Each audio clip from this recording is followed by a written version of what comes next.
کہ دین قبول کرنے کے لیے جبر کو استعمال نہیں کیا جائے گا۔ یہاں ایک بات ہمارے سمجھنے کے لیے ہے کہ اگر کوئی شخص مسلمان ہو جاتا ہے پھر وہ اسلام سے نکل کر مرتد ہو جاتا ہے، کافر ہو جاتا ہے، تو ایسا شخص اگر توبہ کرے تو ٹھیک، اگر توبہ نہ کرے تو اس کی سزا قتل ہے۔ یہاں پر یہ غلط فہمی پیدا کی جا سکتی ہے کہ قرآن میں تو یہ کہا گیا ہے کہ لا اکراہ فی الدین، دین میں کوئی جبر نہیں ہے، اگر یہ شخص دین سے نکل رہا ہے تو اس کو مرتد قرار دے کر کیوں قتل کیا جا رہا ہے؟ کیا یہ جبر نہیں ہے؟ ہرگز ایسا نہیں۔ اس کو آپ یوں سمجھیے کہ اگر کوئی شخص کسی ملک کی نیشنلٹی لینے کی درخواست دیتا ہے اور اس کی درخواست قبول ہو جاتی ہے تو اس ملک کی نیشنلٹی لینے سے پہلے اس کے پاس اختیار ہے کہ وہ یہ نیشنلٹی لے یا نہ لے، لیکن جب وہ نیشنلٹی لے لیتا ہے تو وہ اس بات کا حلف اٹھاتا ہے کہ میں اب اس ملک کے آئین اور قانون کی پاسداری کروں گا۔ نیشنلٹی لینے کے بعد اگر وہ شخص اسی ملک کے خلاف کسی سازش یا بغاوت کا مرتکب قرار پاتا ہے تو گویا اس نے اس ملک کے آئین کی پاسداری نہیں کی۔ اب اس نیشنلٹی ہولڈر کو جو سزا دی جائے گی وہ اس ملک کے قانون کے مطابق دی جائے گی، وہ قتل کی سزا ہو، پھانسی کی سزا ہو، عمر قید کی سزا ہو یا اور کوئی تعزیری سزا ہو، یہ اس ملک کے قانون کے مطابق ہوگی۔ یعنی اسی طرح اسلام میں داخل ہونے سے پہلے اس کو مکمل اختیار تھا وہ اسلام میں داخل ہو یا نہ ہو، لیکن جب اس نے اسلام قبول کر لیا تو اب اس نے اسلامی قانون، اسلامی آئین کی پاسداری کا حلف اٹھا لیا ہے۔ اب اگر وہ اسلام کے خلاف کسی سازش کا مرتکب قرار پاتا ہے تو یہ باغی شمار ہوگا اور اس کو اسلامی قانون اور اسلامی آئین کے مطابق سزا دی جائے گی۔ یہاں ایک دوسری بات بھی سمجھنے کی ہے۔ سورہ آل عمران کی آیت نمبر 72 میں ایک سازش کا تذکرہ ہے کہ بعض یہودیوں نے یہ سازش کی کہ تم صبح کو مسلمان ہو جایا کرو اور لوگ جب تمہارے اسلام کے بارے میں جان لیں تو تم اسلام سے دستبرداری کا اعلان کر دیا کرو تاکہ مسلمانوں پر نفسیاتی دباؤ آئے کہ لوگ تو بس مسلمان ہوتے ہیں اور پھر اسلام سے دستبرداری کا اعلان کر دیتے ہیں اور کافر ہو جاتے ہیں۔ اس طرح تم اسلام کے بارے میں لوگوں کے دلوں میں غلط فہمیاں ڈال سکو گے۔ تو اس سازش کے سدباب کے لیے یہ قانون بنا دیا گیا کہ اسلام لانے سے پہلے تمہیں اختیار ہے، لیکن اسلام لانے کے بعد اگر تم اسلام کے خلاف سازش کرتے ہوئے، اسلام کے خلاف غلط فہمیاں پھیلاتے ہوئے کفر کا ارتکاب کرو گے تو تمہاری سزا اس اسلام کے آئین و قانون کے مطابق ہوگی۔ تو گویا اسلام کے خلاف غلط فہمیوں کے پھیلانے کا سلسلہ اس طرح روکا گیا ہے۔ آیت نمبر 257 میں اللہ رب العزت نے یہ ارشاد فرمایا کہ میں لوگوں کو کفر سے نکال کر اسلام اور ہدایت کی روشنی کی طرف بلاتا ہوں۔ اللہ کا پیغام اندھیریوں سے نکال کر روشنی کی طرف بلانے کا پیغام ہے، جبکہ شیطان کا پیغام روشنیوں سے نکال کر اندھیروں میں دھکیلنے کا پیغام ہے۔ آج اللہ کو ماننے والے، اللہ پر ایمان رکھنے والے، وہ بھی لوگوں کو اندھیروں سے نکال کر روشنی کی طرف بلاتے ہیں، جبکہ شیطان اور شیطان کے نمائندے وہ لوگوں کو روشنیوں سے نکال کر اندھیروں میں دھکیلتے ہیں۔ یہاں سورہ نور کی آیت نمبر 19 کا تذکرہ مناسب ہوگا۔ ارشاد ربانی ہے، ان الذین یحبون ان تشیع الفاحشۃ فی الذین آمنوا لہم عذاب علیم فی الدنیا والآخرہ۔ جو لوگ لوگوں میں فواحش اور غلط حرکات و سکنات پھیلانے کا ارتکاب کرتے ہیں، اس کو پسند کرتے ہیں، ان کے لیے دردناک عذاب ہوگا دنیا میں بھی اور آخرت میں بھی۔ گویا اندھیروں کو پھیلانے اور فحش حرکات و سکنات، ایسی عادات و اطوار، ایسی چیزیں، ایسی فلمیں، ایسی ویڈیوز، ایسے آڈیوز، ایسی پکچرز پھیلانا، یہ گویا لوگوں کو روشنیوں سے نکال کر اندھیروں کی طرف دھکیلنے کی ایک کوشش ہے۔ اس کی سزا اللہ تعالیٰ نے یہ بیان فرمائی کہ دنیا و آخرت میں ان کے لیے دردناک عذاب ہے۔ یہاں ہمارے سمجھنے کی یہ بات ہے کہ آج ہمارے ہاتھ سے کوئی ایسی ویڈیو، ایسی پکچر، ایسا پیغام وہ فارورڈ نہیں ہونا چاہیے جس سے فواحش اور غلط حرکات و سکنات پھیلنے کا امکان ہو، وگرنہ سورہ نور کی اس آیت کے تناظر میں اللہ تعالیٰ اسے دنیا و آخرت کی دردناک سزا دیں گے۔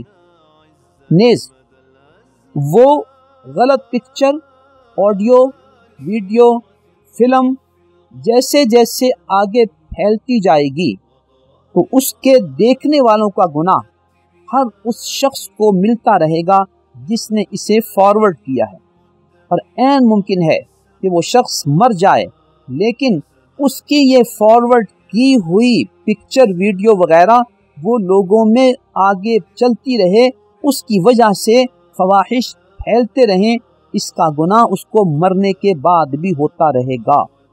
اس لیے ہمیں واٹس ایپ، فیس بک، یوٹیوب، دیگر جو سوشل میڈیا ذرائع ہیں ان پر اس بات کو خیال کے ساتھ فارورڈ کرنا ہے کہ ہم اچھائی کی بات پھیلا رہے ہیں یا برائی کی بات پھیلا رہے ہیں۔ آیت نمبر 258 میں حضرت ابراہیم علیہ السلام اور اس وقت کے حکمران نمرود کا مکالمہ ہے۔ حضرت ابراہیم علیہ السلام اپنے دین کی دعوت لے کر اس کے دربار میں پہنچے اور اسے سمجھانا چاہا کہ اس اللہ پر ایمان لے آؤ جو لوگوں کو زندہ کرتا ہے اور لوگوں کو موت دیتا ہے۔ اس نے جواباً کہا کہ میں صاحب اقتدار ہوں، میں بھی لوگوں کو زندہ کرتا ہوں، لوگوں کو مار دیتا ہوں۔ کسی پھانسی والے شخص کو اس نے بلایا اور اس کو رہا کر دیا، اور ایک عام بری الذمہ شخص کو بلایا اور اس کو قتل کر دیا۔ دیکھو، اس شخص نے کل مرنا تھا، میں نے اس کو زندہ کر دیا، اور اس شخص نے زندہ رہنا تھا، میں نے اس کو قتل کر دیا۔ حضرت ابراہیم علیہ السلام نے اس کے جواب میں یہ ارشاد فرمایا کہ اگر تم اس حد تک بگڑے ہوئے ہو تو میں تمہیں ایک ایسی دلیل پیش کرتا ہوں کہ جس میں تمہیں کیا جواب دینا ہے کہ اللہ رب العزت مشرق سے سورج نکالتے ہیں اور مغرب میں سورج کو غروب کرتے ہیں، تو آؤ میدان میں اور تم مشرق سے سورج نکلنے کی بجائے مغرب سے سورج نکال دو، تو آج ہی پتہ چل جائے گا تمہارے ہاتھ میں اقتدار کتنا ہے۔ تو وہ لاجواب ہو گیا۔ یوں اسلامی عقیدہ شروع سے لے کر آج تک وہ اللہ رب العزت کے وجود کو تسلیم کرنا، اللہ کو وحدہ لا شریک ماننا، یہ ہر اسلامی عقیدے کی بنیاد ہے، اور امت محمدیہ میں بھی مسلمان کا پہلا عقیدہ اللہ کو ماننا اور اللہ کو ایک ماننا ہے۔ اس لیے ہم کلمہ کیا پڑھتے ہیں؟ لا الہ الا اللہ، کوئی معبود نہیں سوائے اللہ کے۔ آج اس کلمے کے پڑھنے کے بعد ہم اللہ کے موجود ہونے اور اس کے وحدہ لا شریک ہونے کا عقیدہ رکھتے ہیں۔ آج ہمارے معاشرے کی صورتحال بڑی عجیب ہے کہ ایک ملحدانہ سوچ رکھنے والا شخص اللہ رب العزت کے ہونے یا نہ ہونے پر ہم سے اور آپ سے بحث کرتا ہے کہ اللہ نہیں ہے، وہ ایتھیسٹ ہے مثال کے طور پر، اور اس کے اندر بہت سارے ملحدانہ افکار ہیں، یا وہ منکر خدا ہے لیکن اس کا نام اسلامی ہے، وہ اللہ کے وجود پر یقین نہیں رکھتا، یا اس کو اللہ کے موجود ہونے کے بارے میں شک ہے، لیکن اس کے باوجود وہ اس خوش فہمی کا شکار ہے کہ میرا نام چونکہ مسلمانوں والا ہے میں مسلمان ہوں۔ یہاں یہ بات واضح رہے کہ اسلام کا پہلا عقیدہ لا الہ الا اللہ محمد الرسول اللہ ہے کہ اللہ کو ماننا، اس کو ایک ماننا۔ جو شخص اللہ رب العزت پر ایمان نہیں رکھتا اور اللہ کے بارے میں اس کو شک ہے تو ایسا شخص اس خوش فہمی میں نہ رہے کہ وہ مسلمان ہے اور اس کا نام مسلمانوں والا ہے۔ اللہ تعالی ہمیں دور حاضر کے فتنوں کی روشنی میں اپنے ایمان کی حفاظت کرنے کی توفیق عطا فرمائے۔ آیت نمبر 261 میں اللہ تعالیٰ نے صدقہ و خیرات کے بڑھنے کی اور اس کے دن بدن زیادہ ہونے کی ایک مثال دی ہے کہ اللہ تعالیٰ کے ہاں یہ بڑھتا رہتا ہے۔ فرمایا کہ تم ایک دانہ بوتے ہو، اس سے جو پودا نکلتا ہے اس میں 7 شاخیں ہوتی ہیں، ہر شاخ پر جو پھل لگتا ہے اس میں 100 دانے ہوتے ہیں، گویا ایک دانے سے تمہیں 700 دانے ملتے ہیں۔ یوں اللہ کے راستے میں جو تم خرچ کرو گے اللہ تعالیٰ اسے بڑھاتے رہیں گے، اور 700 دانے پر جا کے صورتحال ختم نہیں ہوگی۔ واللہ یضاعف لمن یشاء، اللہ تمہارے اخلاص کو پیش نظر رکھتے ہوئے اور بھی جتنا چاہیں گے بڑھاتے رہیں گے۔ یہاں 2 چیزوں کو خاص طور پہ ہم نے پیش نظر رکھنا ہے اپنے صدقات و خیرات کے اعتبار سے۔ نمبر 1، اللہ تعالیٰ نے انہی آیات میں یہ ارشاد فرمایا لا تبطلوا صدقاتکم بالمن والاذی، کہ تم اپنے ان صدقہ و خیرات کو احسان جتا کر ضائع نہ کر دینا۔ گویا کسی کو کچھ دے کر پھر اس پر احسان جتانا یہ اس صدقے کو ضائع کرنے کے مترادف ہے۔ کسی کو صدقہ دے کر پھر اسے جسمانی یا ذہنی تکلیف میں مبتلا کرنا، اس کو نفسیاتی طور پر ٹارچر کرنا، یہ بھی اپنے صدقہ و خیرات کو ضائع کرنے کے مترادف ہے۔ یوں اللہ تعالیٰ نے غریب کی عزت نفس کا تحفظ کیا ہے کہ اگر وہ کسی سے کچھ لیتا ہے تو اس کی عزت نفس کی حفاظت اللہ تعالیٰ نے اپنے ذمے لی ہے کہ اگر کوئی تمہیں احسان جتاتا ہے یا تمہیں کوئی نفسیاتی یا جسمانی تکلیف دیتا ہے تو میرے ہاں اس کے صدقہ و خیرات کی کوئی حیثیت باقی نہیں رہ جاتی۔ دوسری چیز دکھلاوا ہے کہ جو شخص دکھلاوے کے لیے صدقہ و خیرات کرتا ہے اللہ فرماتے ہیں اس سے بھی تمہارا وہ صدقہ ضائع ہو جاتا ہے۔ آج کل ہمارے ہاں جو فوٹو سیشن ہوتے ہیں اس کی روشنی میں ہم اندازہ لگا سکتے ہیں کہ وہ کتنے حقیقت ہیں اور کتنے صرف اور صرف فوٹو سیشن ہیں اور صرف دکھلاوے کے لیے ہیں۔ اللہ تعالیٰ ہمیں صدقہ و خیرات کرنے کی اور اس کو محفوظ رکھنے کی بھی توفیق عطا فرمائے اور احسان جتلا کر اسے ضائع کرنے سے بچائے رکھے۔ آیت نمبر 267 میں اللہ رب العزت نے اس بات کا ارشاد فرمایا ہے یا ایھا الذین آمنوا انفقوا من طیبات ما کسبتم، جو کچھ تم نے کمایا ہے اس میں سے اچھی چیزوں کا صدقہ و خیرات کیا کرو۔ آج اگر ہم اپنا مزاج دیکھیں تو جب اللہ کے راستے پر کوئی چیز دینی ہوتی ہے، مسجد مدرسہ، کسی غریب کو، فقیر کو، مسکین کو کوئی چیز دینی ہوتی ہے تو ہم اپنے گھر میں موجود چیزوں میں سے سلیکٹ کرتے ہیں کہ کون سی چیز ہمارے کام کی نہیں ہے وہ ہم ان کو دے دیں، کون سی چیز ردی ہے وہ ہم ان کو دے دیں۔ اللہ فرماتے ہیں مجھے راضی کرنا ہے تو اچھی چیزوں کا صدقہ و خیرات کیا کرو۔ آیت نمبر 268 میں ہماری تربیت کے لیے اللہ تعالیٰ نے اس حقیقت کا اظہار فرمایا الشیطان یعدکم الفقر ویأمرکم بالفحشاء، شیطان تمہیں فقیر بنانا چاہتا ہے، وہ تمہیں بدکاری کا حکم دیتا ہے، جبکہ اللہ تعالیٰ واللہ یعدکم مغفرۃ منہ وفضلا، اللہ تعالیٰ تمہیں مغفرت کا تحفہ دینا چاہتے ہیں، تم پر اپنا فضل و احسان کرنا چاہتے ہیں۔ یہاں 3 چیزیں ہمارے پیش نظر رہنی چاہیے۔ نمبر 1، شیطان یہ تصور پیش کرتا ہے ہمارے دلوں میں کہ اگر تم صدقہ و خیرات کرو گے، زکوٰۃ دو گے تو تمہارے مال میں کمی آئے گی، جبکہ اللہ رب العزت نے ہمیں جو تصور دیا وہ یہ ہے کہ وَيُرْبِي الصَّدَقَاتِ، اللہ تعالیٰ صدقے کی وجہ سے تمہارے مال میں برکت ڈالتے ہیں اور ان صدقات و خیرات کو بھی بڑھاتے ہیں۔ دوسری بات، شیطان ہمیں یہ باور کراتا ہے کہ اگر تم سودی کاروبار کرو گے، سود لو گے تو تمہارے مال میں اضافہ ہوگا۔ وہ جمع و تفریق کر کے بتاتا ہے کہ اگر تم اتنے لاکھ یا اتنے کروڑ کا فلاں پیکیج لے لو گے تو تمہیں ماہانہ اتنے لاکھ کی آمدن ہوگی۔ یوں الفاظ کی جمع تفریق سے وہ یہ باور کراتا ہے کہ سود لینے سے تم امیر ہو جاؤ گے۔ اللہ فرماتے ہیں یمحق اللہ الربا، سودی کاروبار کرنے والے کے مال و دولت میں تباہی ہوگی، اس میں برکت نہیں ہوگی۔ نمبر 3، شیطان ہمیں گناہوں کی طرف مائل کرتا ہے، اور یہ گناہوں کا رجحان اور گناہوں پر عمل کرنا یہ انسان کو فقر کی طرف لے جاتا ہے۔ مسند احمد کی حدیث مبارکہ ہے ان العبد لیحرم الرزق بالذنب، کہ انسان گناہوں کی وجہ سے رزق سے محروم کر دیا جاتا ہے۔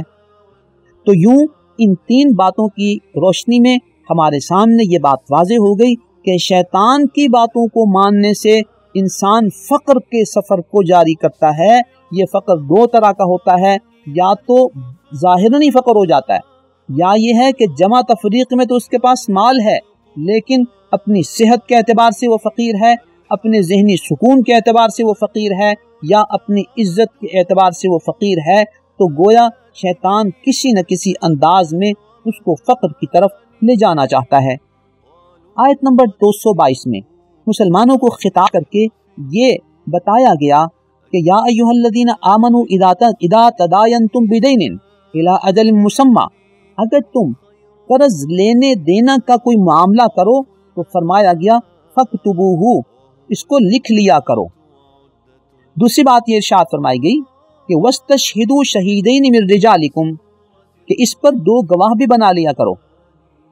اگر عام چھوٹا موٹا معاملہ ہو تو انسان کو لکھ لینا چاہیے، اور اگر کوئی بڑی ڈیل ہو تو اس پہ 2 گواہ بھی مقرر کرا لینے چاہیے۔ یہ لکھنے کا فائدہ یہ ہوتا ہے کہ انسان بھولنے والا ہے، یہ قرض دینے والا ہو یا لینے والا ہو بھول سکتا ہے، اور پھر آگے جا کر اختلاف ہوگا۔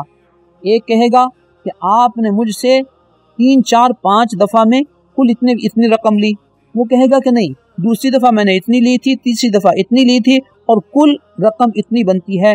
تو یہ اختلافات کا دروازہ بند کرنے کے لیے اللہ نے ارشاد فرمایا ہر چیز کو لکھ لیا کرو اور اس پہ گواہ بھی بنا لیا کرو۔ یہاں ایک بات ہمارے سمجھنے کی ہے، اسی آیت میں ارشاد فرمایا گیا فَإِن لَّمْ يَكُونَا رَجُلَيْنِ فَرَجُلٌ وَامْرَأَتَانِ، اگر تمہیں 2 گواہ دستیاب نہ ہوں مردوں میں سے تو ایک مرد 2 عورتیں بھی اگر موجود ہوں تو ان کو گواہ بنا لینا۔ اس سے قانونی طور پر یہ بات واضح ہوئی کہ 2 عورتوں کی گواہی ایک مرد کے برابر ہے۔